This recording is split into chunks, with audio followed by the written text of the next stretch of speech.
자, 수요일 아침 로마서 4장 13절에서 16절 생각해 보겠습니다. 자, 먼저 13절 말씀입니다. 아브라함이나 그 후손에게 세상의 상속자가 되리라고 하신 언약은 율법으로 말미암은 것이 아니요 오직 믿음의 의로 말미암은 것이다 라고 말씀합니다. 자, 어제와 같은 맥락이라고 볼 수 있죠. 어제도 아브라함이 구원받은 것은 할례로 임한 것이 아니다. 할례 이전에 의롭다 하심을 받았다라는 것을 우리가 말씀을 통해 생각해 보지 않았습니까? 자, 근데 오늘 본문에서는 아브라함이나 그 후손에 대한 이야기네요. 자, 그 후손에게 세상의 상속자가 되리라고 얘기하는데 그 아브라함은 우리가 아니까 그렇다 치고요. 그 후손이 누구냐? 여기에 대해서 두 가지 정도로 견해가 있는데 첫 번째로는 예수 그리스도를 의미한다라는 거고요. 두 번째로는 예수 그리스도를 믿는 하나님의 백성들을 의미한다라는 거예요. 아마도 이 두 가지 의미가 좀 다 내포되어 있지 않을까라는 생각을 해봅니다. 왜냐하면 16절과 또 이후에 나온 17절 말씀에 보면 또다시 1절에서 말씀했던 상속자에 대한 이야기가 나오지만 그리고 후손에 대한 말도 나오고 있죠. 그런데 보면 율법에 속한 자 그리고 또 믿음에 속한 자 이런 표현들이 계속 나오고 있기 때문에 아마도 예수를 믿는 사람들에 대한 표현일 확률이 높다라고 그렇게 볼 수 있을 것 같습니다. 그런데 꼭 예수님은 또 제외할 수는 없겠고요. 어쨌든 좀 두 가지 의미가 좀 다 내포되어 있다라고 보면 될 것 같은데 여기서 말하고 있는 이 언약 1절에서 말하고 있는 이 언약은요 이미 우리가 앞에서도 계속 다뤄봤던 것처럼 율법으로 말미암아 주어진 것이 아닙니다. 어제와 똑같이 율법 이전에 주어진 말씀이에요. 그러니까 하나님께서 우리에게 언약을 주셨을 때 아브라함에게 언약을 주셨을 때에는 율법을 받은 다음에 약속을 주신 게 아니라 율법 이전이다라는 사실이에요. 14절 말씀 보십시오. 만일에 율법에 속한 자들이 상속자이면 그러니까 율법 아까 방금 제가 율법 전에 언약을 하셨다고 했는데 율법 이후에 만약에 언약을 맺으신 거라면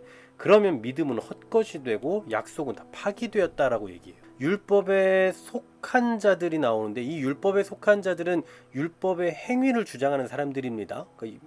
대체적으로 그 당시에 유대인들이겠죠. 이러한 율법의 행위를 계속 강조하고 주장하기 시작하면 율법을 지키는 자가 상속자가 되는 거잖아요.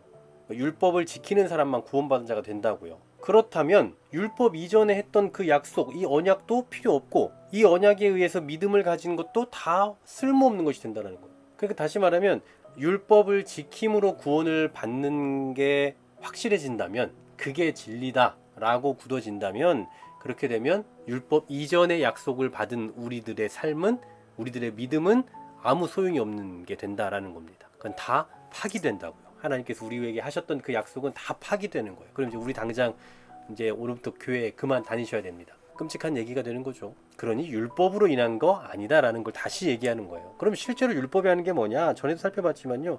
율법은 진노를 이루게 합니다. 율법이 없는 곳에는 범법도 없다. 그러니까 율법이 없으면 죄가 드러나질 않잖아요. 그런 의미에서 율법은 죄를 법적으로 규정하는 역할을 하는 겁니다. 그럼 생각해 보세요. 우리의 삶에 율법이 딱 있어요. 율법을 이제 갖고 산다고 생각해 볼게요. 그러면 어떻습니까?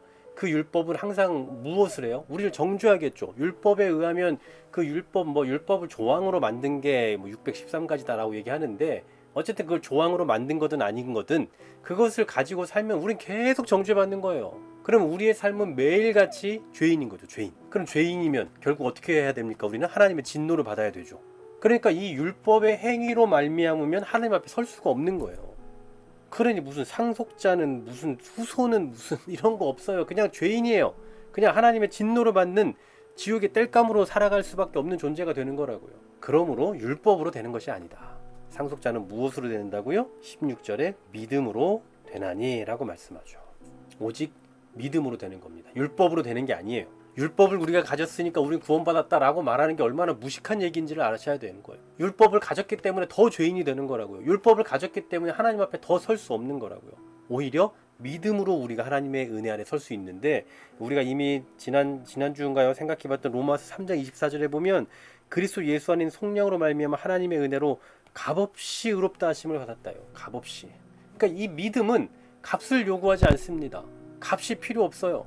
다시 말해서 이 믿음은 하나님의 은혜인데 하나님의 은혜는 우리가 받을 자격이 있어서가 아니라 하나님께서 우리에게 베풀어 주시는 호의라고 볼 수 있는 거죠. 그런 의미에서 모세의 율법을 받은 그 혈통적 유대인들만이 아니라 믿음으로 살아가는 저와 여러분도 다 아브라함의 자손이 되는 거예요. 그러니까 우리의 조상은 아브라함이 될 수 있는 거라고요. 혈통적으로가 아니라 영적인 의미에서요. 자, 무엇으로 이게 가능해졌다고요?